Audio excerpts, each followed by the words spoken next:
Yeah, direct din Berceni, de la Dizzy, pentru băieții care încă mai știu să fie frați. Au rămas puțini, dar se știu ei. Asta e pentru voi.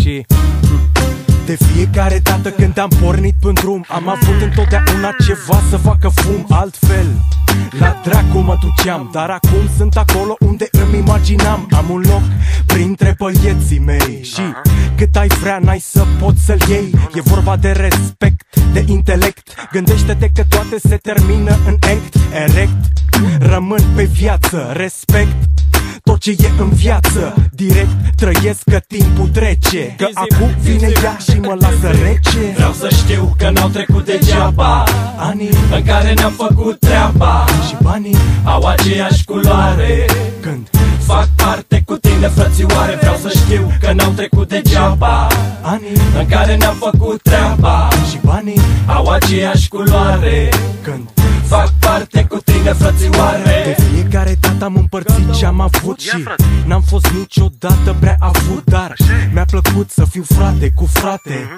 Și ce producem să facem jumate. Stau și mă întreb dacă n-aș fi împărțit, oare eram la fel de fericit? Spune fratele meu, de unde stai acolo? Te apuci de treabă sau plătesc altul? Așa eram dacă nu împărțeam și pun pariu că fericire n-aveam.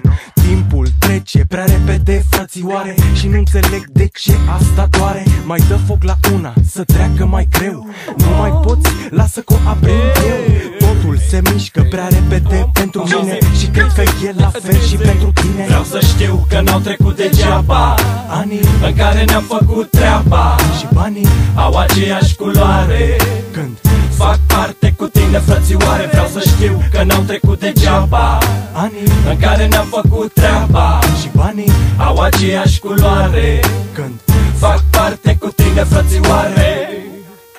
gata, mă.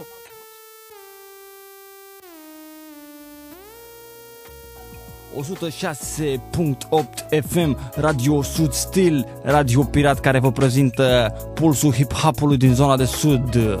Avem aici un bagabond din zona de sud, Sălăjean, Balta Albă 66, care ne spune că e prea tânăr pentru a muri.